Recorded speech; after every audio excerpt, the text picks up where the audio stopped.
ating paghahari Kanyang angkin.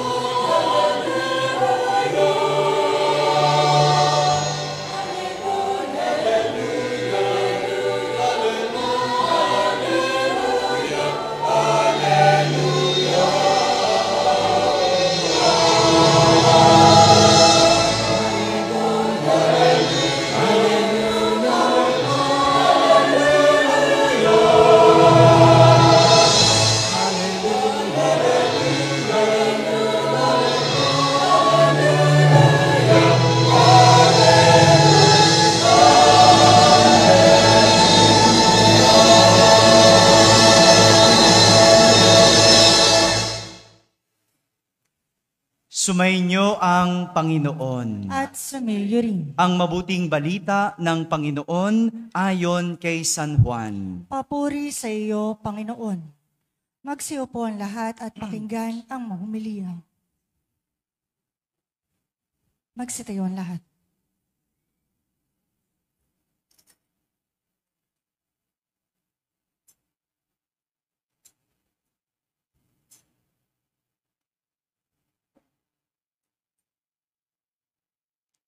Noong panahong iyon, itinanong ni Pilato kay Jesus, "Ikaw ba ang hari ng mga Hudyo?" Sumagot si Jesus, "Yan ba ay galing sa inyong sariling isipan o may nagsabi sa inyo?" "Ako ba ay Hudyo?" tanong ni Pilato. "Ang mga kababayan mo at ang mga punong saserdote ang nagdala sa iyo rito. Ano ba ang ginawa mo?"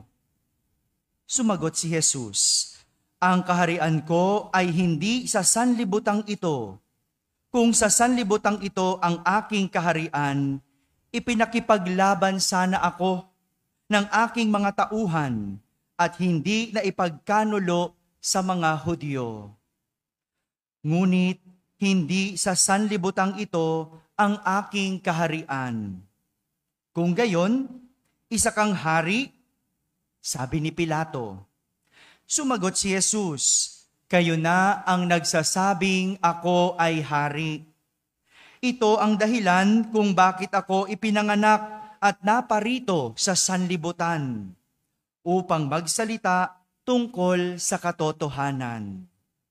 Nakikinig sa aking tinig ang sinumang nasa katotohanan."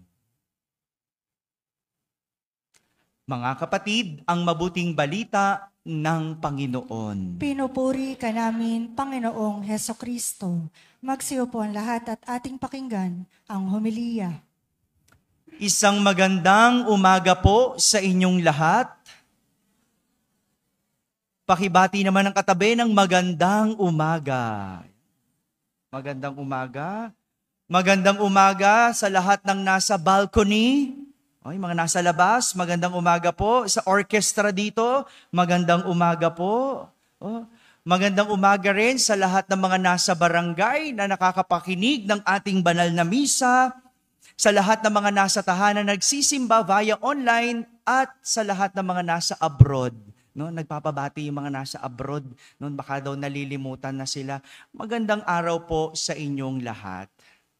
Ngayong araw na ito, ipinagdiriwang natin ang dakilang kapistahan ng paghahari ng Panginoong Hesukristo sa sanlibutan. Sabihin niyo nga po, hari. Narinig natin sa ating ebanghelyo na ninilitis ni Pilato ang isang hari. Nakarinig na ba kayo ng ganon? Nililitis ang isang hari o baka isang naghahari-harian. Nakarinig na ba kayo nun? Hello? Saan kayo nakarinig? Sa balita? Meron ba? Meron sa balita, no? Naghahari-harian, nililitis ngayon. Tapos galit. Anyway, malayo tayo doon. Wag na. Mabaril ako dito. Isang hari ang nililitis na nagngangalang Jesus. Tinatanong ni Pilato kung hari ba ng mga Hudyo itong si Jesus. Ngunit maganda ang sagot ni Jesus. Sabi niya, yan ba ay galing sa inyong sariling isipan o may nagsabi sa inyo? Para bang sinasabi ni Jesus, ang pagkilala mo ba sa akin ay galing sa iyo o may nagsabi lang sa iyo? Magandang itanong din ito sa sarili natin. No? Kilala niyo ba si Jesus? O, tinan mo, wala nakasagot, di ba? Kasi ang susunod kong tanong, yan ba ay galing sa iyong isipan o may nagsabi lang sa iyo? Alam mo naman tayo, ang galing nating makinig sa mga sabi-sabi. No? Uy, may bigayan daw doon, punta tayo. Uy, malas malaki daw doon, doon tayo. Kaya magandang tanong, no? Kung nagsisimba ka ngayon, yan bang dahil sa pagkilala mo kay Jesus? O dahil may nagsabi lang sa iyo? Kanina ko pa naririnig yung wangwang, ano ba yon? Sunog. So mamaya, pagdadasal natin ha, yung may nasusunog dito sa ating kapitbahay. Okay. Balik tayo. Ang tanong, yan ba ay galing sa iyo? O may nagsabi sa iyo? Kaya nga, nagpakilala na lang itong si Jesus ng direkta kay Pilato. Ang sabi niya, ang kaharian ko ay hindi sa sanlibutang ito. Kung sa sanlibutang ito ang aking kaharian, ipinakipaglaban sana ako ng aking mga tauhan at hindi na ipagkanulo ng mga Hudyo. Oo nga naman, Kung hari si Jesus, noong mga panahong iyon, sigurado kilala siya ni Pilato. May posisyon si Pilato . Kilala niya kung sino ang mga hari. Pero magandang sabi ni Jesus, hindi sa sanlibutang ito ang aking kaharian. Ngayon, naiintindihan natin yon. Pero noon, hindi nila maintindihan kung hindi dito, saan ang iyong kaharian? Sabi ni Jesus, kung sa sanlibutan ang aking kaharian, di sana ipinakipaglaban ako ng aking mga tauhan. Di ba ganon ang mga hari? May mga tauhan, may mga kawal, may mga sundalo. Si Jesus ba may tauhan? Hello? Wala. Ano meron si Jesus? Alagad. Magkaiba yon, yung alagad at tauhan. Ang tauhan, pagmamay-ari mo. Sumusunod sa'yo dahil may sweldo. Di ba? Tauhan ka . Pag sinabing punta doon, pupunta ka doon. Pag sinabing patayin mo, papatayin mo. Ganyan nangyayari ngayon. No?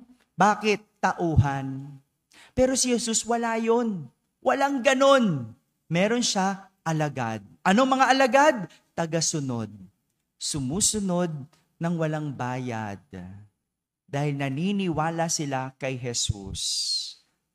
Kaya ang ganda nung sinabi ni Jesus, hindi sa sanlibutan ang aking kaharian. Ito ang dahilan kung kaya't hindi kilala ni Pilato si Jesus bilang hari. Dahil hindi sa sanlibutan ang kaniyang kaharian.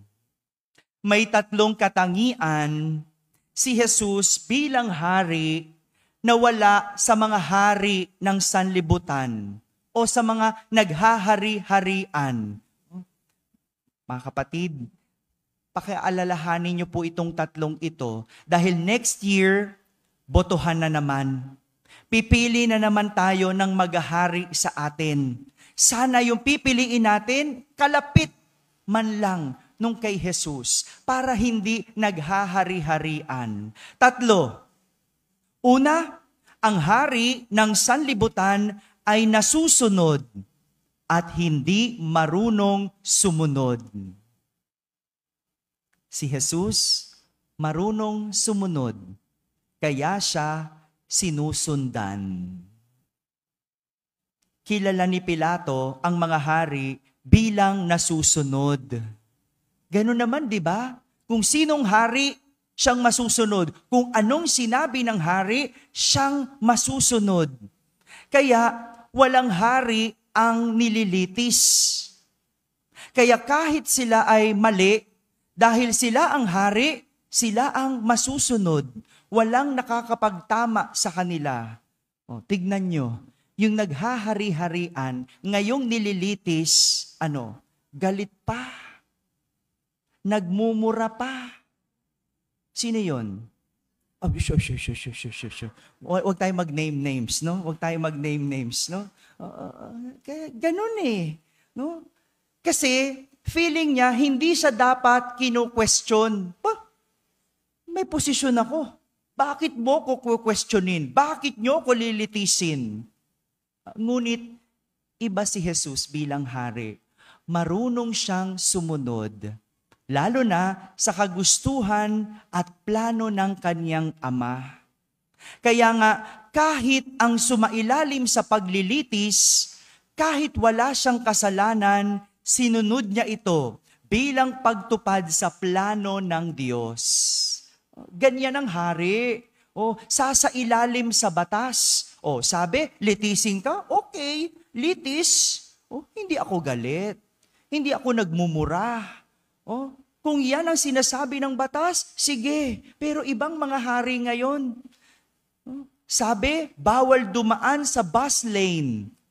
Tignan mo, porque may posisyon, nasa bus lane. Pag nahuli ng kamera dahil sa plaka, sasabihin, ay hindi naman pala siya. May gumamit lang ng iba. Ganyan. Boto pa more. Kaya magandang tignan, no? Yung hari, ang tunay na hari, marunong sumunod. Kaya siya sinusundan. Ganyan si Jesus. Marunong sumunod. Kaya siya sinusundan. Pangalawang katangian, ang hari ng sanlibutan ay kinakapitan dahil siya ay kapitan. Si Jesus ay kapitan, kaya kinakapitan. Ang isang hari, maraming tagasunod dahil siya ay may pwesto. Dahil siya ay may posisyon. Pero kapag wala na sa pwesto ang isang hari, makikita mo, wala nang sumusunod. Di ba ganyan sa panahon natin? Yung kapitan natin, tignan mo, pag wala na sa posisyon yan, ewan ko lang kung sundin nyo pa. Hindi ba? Daan-daanan nyo na lang. No? Pero ngayong may posisyon, uy, Kap! Uy, Che! Mayor! Pero pag wala na sa posisyon, tingnan mo, sana sila pupunta na doon sa mayroong posisyon. Kaya ang daming balimbing. Dahil kung na kanino ang pwesto, nandoon ang mga tao. Iba si Jesus bilang hari. Siya ay kinapitan dahil una sa lahat, siya ay kapitan. Hindi niya ginamit ang kanyang posisyon o pwesto. Hindi niya ginamit ang pagiging anak ng Diyos, kundi nagpakita siya ng halimbawa. Siya'y namuno, hindi nagpasimuno. Siya ay nagdala sa kaayusan at kaligtasan. At kahit kailan, hindi sa kasamaan. Ganyan ang kapitan, di ba? Dadalhin ka sa kaayusan. Si Jesus, kapitan, hindi dahil sa kanyang pwesto, hindi dahil sa kanyang posisyon, kundi dahil sa kanyang halimbawa na siyang kinakapitan ng kanyang mga alagad. Kaya ka lang naman sumusunod kay Jesus dahil nagbigay siya ng halimbawa sa iyo. Naramdaman mo siya. Nakilala mo siya. Pero kung hindi mo siya kilala, siguro daan-daanan mo lang din si Jesus. Marami dyan, daan-daan lang, di ba? Hindi nagsisimba. Bakit? Kasi hindi kilala si Jesus. Pero kung kilala mo si Jesus, bibigyan mo ng panahon si Jesus. Si Jesus, isang kapitan, kaya siya hinapitan. At panghuli, pangatlo, ang hari ng sanlibutan hindi umaakap ng hirap, kaya nagpapahirap. Si Jesus, inako ang hirap at naghirap. Napansin po ninyo, walang mahirap na hari. Pansin nyo ba yon? Dahil sa ating mundo, kapag mahirap ang hari, hindi napipili. O, di ba? Iboboto mo ba yan kung walang bigay? Hello. O, di ba? Hindi tayo makasagot. No? Nakatanggap ka na ba? Tanong mo ay katabi mo. Pengi naman dyan. O, san yan? No? Punta rin tayo doon. No? Ganun eh. Binoboto natin. Kasi kung walang pera, hindi mo naman makikilala, no? Walang pantarpulin, walang bigay-bigay, mga jingle, wala eh, no? Kaya tignan nyo, dahil hindi mahirap, hindi kilala ang mahirap. At hindi kilala ang hirap. At ang mas masakit, hindi naghihirap. Kaya sa huli, sila ang nagpapahirap. Si Jesus bilang hari, hindi lang namuhay ng mahirap. Saan ba pinanganak si Jesus? Sa sabsaban. Buti pa nga tayo sa ospital eh. Kahit ba government hospital, ospital pa rin. May pinanganak ba rito sa sabsaban? Diba? Siya ay nagpakahirap at inakap ang hirap para tayo ay hindi maghirap. Parang isang magulang, hindi ba? May mga magulang po ba dito? Taas nga ang kamay. O hindi ako magulang? Hindi. Di ba? May mga magugulang po ba dito? Taas nga ang kamay din. Ayan, magulang. Di ba ganun ang magulang? Aakapin mong hirap, wag lang ang anak mo ang maghirap. Yung kasabihang isusubo mo na lang, ibibigay mo pa. Ganyan si Jesus bilang hari. Inakap ang hirap at naghirap. Alam niyo po, mayroon akong i-confess sa inyo. May aaminin po ako sa inyo. Naalala ko po noong ako'y sinabihan na ako'y magiging kura paroko na. No? Aminin ko po, na-excite ako. No? Tuwang-tuwa ako sa loob-loob ko. Sabi ko sa sarili ko, masusunod na rin ako sa wakas. Yung gusto ko na ang masusunod. No? Kasi ang tagal kong assistant, no? Assistant parish priest, no? Nakikinig lang sa kung anong sasabihin ng kura paroko, no? Pinapakinggan ko lang kung anong gagawin, at yun lang ang aking susundin. No? Kaya excited ako, tuwang-tuwa ako sa wakas, no? Masusunod na yung plano ko, masusunod na yung mga gusto ko sa isang simbahan. Ngunit nung matapos yung aking unang misa dito, pagpasok ko sa kwarto, naramdaman ko yung bigat ng posisyon. Gabi na, pag uwi ko sa kwarto ko, ako lang pala mag-isa. Wala akong kasamang natulog dito. Wala akong kasamang natutulog dito. Si Angeline lang. Kilala niyo yun? Angeline, pag may sunog, katukin mo ko. Si Angeline, wala na. Wala pala akong kasama. At doon ko naramdaman yung bigat ng posisyon. May mga madaling araw, aaminin ko na nagigising ako at bigla akong kinakabahan. Sabi, kaya ko ba? Mapapatakbo ko ba ang parokya?